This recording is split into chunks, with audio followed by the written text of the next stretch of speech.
तो hello friend, कैसे हैं आप। आई होप आप सभी अच्छे होंगे और खूब मन लगा के अपनी पढ़ाई कर रहे होंगे। तो आ गए हम आज अपनी नई क्लास लेके। रोज़ की तरह ज़्यादा बातें ना करते हुए आज अपनी क्लास स्टार्ट करते हैं। आज हम पढ़ेंगे हिस्ट्री में जैन धर्म। आज हम पढ़ेंगे जैन धर्म के बारे में। सबसे पहले क्या है कि जो जैन धर्म का शब्द है किससे निकला है? संस्कृत के जिन शब्द से निकला है। क्या निकला है? संस्कृत के जिन शब्द से निकला हुआ है। जैन शब्द की स्थापना किसने की थी? प्रथम तीर्थकर कौन था? ऋषभदेव या आदिनाथ। ऋषभदेव या आदिनाथ ने की थी। 22वां तीर्थकर कौन था? जैन धर्म का प्रथम तीर्थकर था ऋषभदेव या आदिनाथ। 22वां तीर्थकर कौन था? अरिष्टनेमी। 23वां कौन था? पार्श्वनाथ। कौन था? पार्श्वनाथ। क्या थे? ये इक्ष्वाकु वंशी के थे। कौन से वंश के थे? इक्ष्वाकु वंश थे। जो पार्श्वनाथ थे क्या थे? राजा अशोकसेन का पुत्र। क्या था पार्श्वनाथ? राजा अशोकसेन के पुत्र थे। यानी कि महावीर स्वामी से 250 वर्ष पूर्व। क्या ये पार्श्वनाथ महावीर स्वामी का जन्म हुआ तब से क्या है? उससे 250, जब महावीर स्वामी का जन्म हुआ उससे 250 वर्ष पूर्व क्या है? पार्श्वनाथ का जन्म हुआ। इतना समझ में आया? पार्श्वनाथ 4 महाव्रत लाया। कौन कौन से? सत्य, अहिंसा और अपरिग्रह और अस्तेय। अपरिग्रह का मतलब क्या था? कौन कौन से 4 महाव्रत लाया? सत्य, अहिंसा और अपरिग्रह। अपरिग्रह का मतलब है धन संचय ना करना। चौथा क्या है? अस्तेय। अस्तेय का मतलब था चोरी ना करना। जैन धर्म के पार्श्वनाथ के 4 महाव्रत सत्य, अहिंसा और अपरिग्रह। अपरिग्रह का मतलब है धन संचय ना करना। अस्तेय यानी कि चोरी ना करना। नेक्स्ट है जैन धर्म का वास्तविक संस्थापक।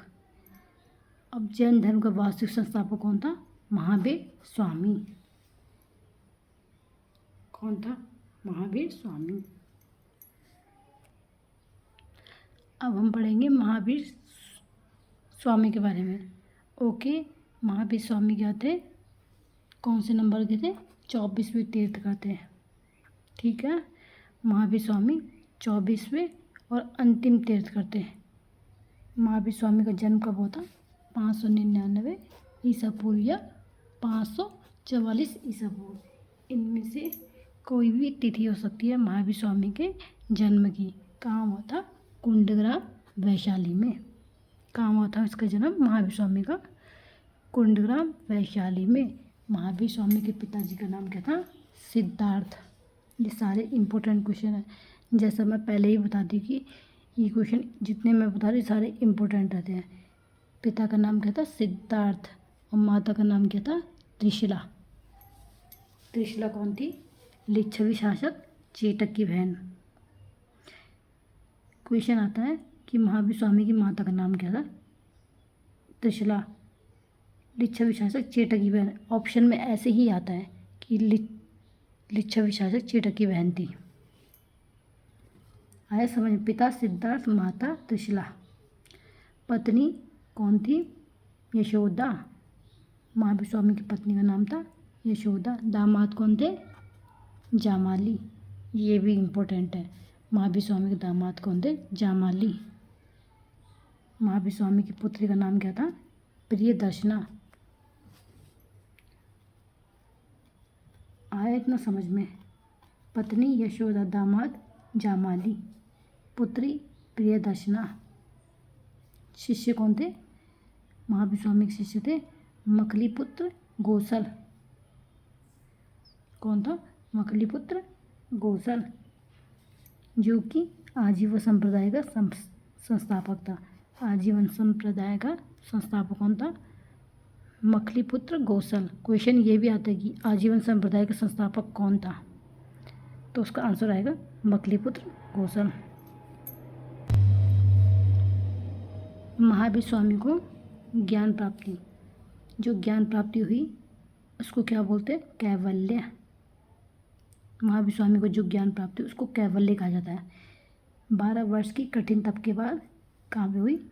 जृम्बिक गांव में ऋजुपालिका नदी के तट पर, जो कि महावीर कैवल्य कहा जाता है। जो महावीर स्वामी को ज्ञान प्राप्ति हुई थी उसको कैवल्य कहा जाता है, जो कि 12 वर्ष की कठिन तप के बाद जृम्बिक गांव में ऋजुपालिका नदी के तट पर हुई थी। ये ऋजुपालिका नदी के तट पर, ये इंपॉर्टेंट आता है इसमें। आए समझ में? नेक्स्ट है निर्वाण। निर्वाण क्या था? 527 ईसा पूर्व अथवा 467 ईसा पूर्व, यानी कि उनको मृत्यु प्राप्त हुई थी 527 ईसा पूर्व या अथवा 467 ईसा पूर्व। इनमें से कोई 2 तिथियाँ इसकी। पावपुरी वर्तमान राजगीर में, कहाँ होता? पावपुरी में। आया समझ में? 5 महाव्रत कौन से? महावीर स्वामी के 5 महाव्रत जिनको अणुव्रत कहा जाता है, कौन कौन से हैं? अहिंसा। अहिंसा का मतलब है जीव की हत्या ना करना और सदा सत्य बोलना। सेकंड है सत्य, सदा सत्य बोलना। थर्ड है अपरिग्रह। अपरिग्रह का मतलब है संपत्ति इकट्ठी ना करना। नेक्स्ट है अस्तेय। अस्तेय का मतलब है चोरी ना करना। नेक्स्ट क्या है? ब्रह्मचर्य, इंद्रियों को वश में करना। पहला है अहिंसा, दूसरा सत्य, तीसरा है अपरिग्रह, चौथा है अस्तेय चोरी ना करना, पांचवा है ब्रह्मचर्य यानी कि इंद्रियों को ब्रह्मचर्य का पालन करना, इंद्रियों को वश में करना, अपनी इंद्रियों को अपने वश में करना। ये है महावीर स्वामी के 5 महाव्रत। अहिंसा, सत्य, अपरिग्रह, अस्तेय, ब्रह्मचर्य। इतना हो जाएगा याद। नेक्स्ट है त्रिरत्न। त्रिरत्न कौन कौन से हैं? सम्यक दर्शन, सम्यक ज्ञान, सम्यक आचरण। ये सारे क्या है? वेरी इम्पोर्टेंट क्वेश्चन है।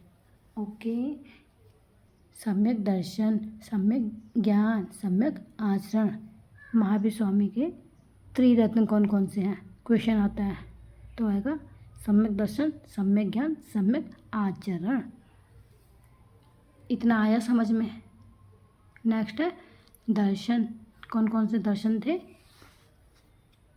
अनेकांतवाद, सप्तभंगीय स्यादवाद। क्या था? अनेकांतवाद, सप्तभंगीय स्यादवाद।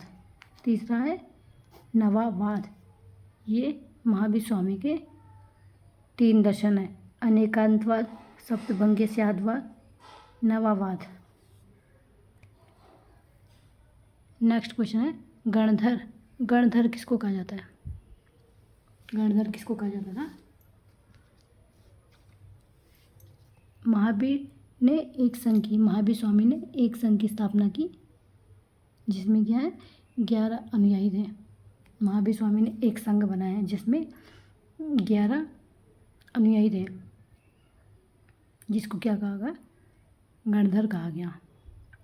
नेक्स्ट है स्यादवाद। स्यादवाद किसे कहा जाता है? स्यादवाद क्या था? ज्ञान संबंधी जैन सिद्धांत, यानी ज्ञान से संबंधित जैन सिद्धांत था। नेक्स्ट है अनंत चतुष्टय।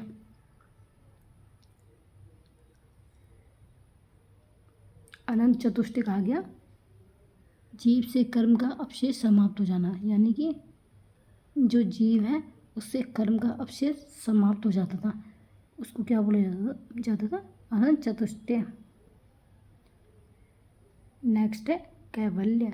कैवल्य का मतलब था सर्वोच्च ज्ञान या मोक्ष प्राप्ति। सर्वोच्च ज्ञान प्राप्त कर लिया उसने या उसको मोक्ष प्राप्ति हो गई। आगे समझ में कैवल्य कैसे कहते हैं? सर्वोच्च ज्ञान प्राप्त करना या मोक्ष प्राप्त करना, जिसको कैवल्य कहा जाता था। नेक्स्ट है संतारा प्रथा। संतारा प्रथा क्या थी? इसमें इंसान के अन्न जल त्याग देता था। ओके, मौन व्रत धारण कर देता था, यानी कि वो या तो अन्न जल त्याग देगा, मौन व्रत रख लेगा। उसके बाद क्या है, कभी भी देह त्याग सकता था वो, कभी भी अपने प्राण त्याग सकता था वो। क्या हुआ? संतारा प्रथा के विरोध में 2015 में क्या हुआ? राजस्थान हाई कोर्ट ने क्या रोक लगा दी, क्योंकि इसमें लोग अन्न जल त्यागते थे और कभी भी प्राण त्यागते थे, यानी कि जो एक इच्छा मृत्यु टाइप की होती है ना, ये उसी टाइप का होता था, जिसको राजस्थान हाई कोर्ट ने रोक लगा दी। ओके, ये थी मेरी आज छोटी सी क्लास। आपको यह क्लास कैसी लगी प्लीज़ ज़रूर बताइएगा। मैंने धीरे धीरे समझा रखा है, अच्छे ढंग से समझा रखा है। वैसे इस क्लास को दोबारा समझाने की ज़रूरत नहीं है, क्योंकि मैंने किसी भी चीज़ को 2 या 3 बार समझा रखा है। तो प्लीज़ कैसी है ये क्लास ज़रूर बताइए, मुझे इससे मोटिवेशन मिलेगा। मिलते हैं फिर नेक्स्ट वीडियो में, तब तक के लिए बाय बाय।